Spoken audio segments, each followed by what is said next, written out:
আসসালামু আলাইকুম। শুভেচ্ছা জানাচ্ছি ভোরের বাজার থেকে।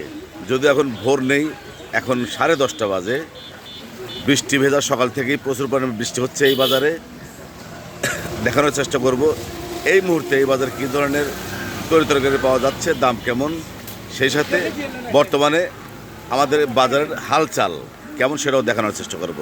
থাকুন শেষ পর্যন্ত আমার সাথে। দেখতে পাচ্ছেন সবজি বিক্রেতা একজন বসে আছে, সবজি নিয়ে বসে আছে কিন্তু গ্রাহক নেই। ওই যে আর একজন দেখতে পাচ্ছেন পলিথিন দিয়ে ঢেকে রেখেছেন সবজি, কিন্তু ক্রেতা নেই, ক্রেতা শূন্য আমাদের এই ভোরের বাজার। আমি পশ্চিম থেকে পূর্ব পর্যন্ত দেখানোর চেষ্টা করছি, যতদূর চোখ যায় একদম ফাঁকা। জানার চেষ্টা করব আজকের বাজারে তরিতরকারির দাম। লাউ কত করে ভাই আজকে? 20-30 যে যেমন পারে। তারপরে যে ভেন্ডি 20 টাকা কেজি। হ্যাঁ হ্যাঁ, বৃষ্টির দিনে একবার সস্তা। পোল্লা 20 টাকা কেজি, পটল 20 টাকা কেজি, আর কুমড় 10 টাকা পিস। ওই যে কচু 20-30। তো চমৎকার লেবু দেখতে পাচ্ছি 20 টাকা কেজি, একবারে সস্তা। মাছ কিনছে, কিছু কিনছে পাও না কিছু।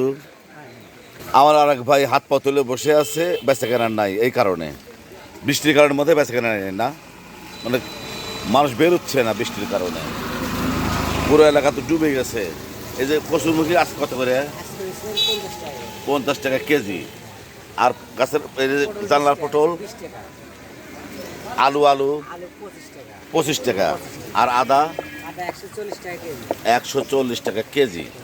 বন্ধুরা, আগেই বলেছি আজ বৃহস্পতিবার, একেবারে সকাল থেকেই প্রচুর পরিমাণে বৃষ্টি হচ্ছে এই বাজারে, যার জন্যেই মানে বিক্রেতা আছে কিন্তু ক্রেতা নেই, ক্রেতা শূন্য এই ভোরের বাজার। প্রচুর পরিমাণে তরিতরকারি উঠেছিল, এই মুহূর্তে অনেকেই চলে গেছে, কেউ ফিরে নিয়ে গেছে, কেউ বিক্রি করে নিয়ে গেছে। দাম একদম কম। উল্লাপাড়া ভোরের বাজার থেকে জানানোর চেষ্টা করলাম তরকারির সবজির দাম। পাশে থাকার জন্য সবাইকে অনেক অনেক ধন্যবাদ।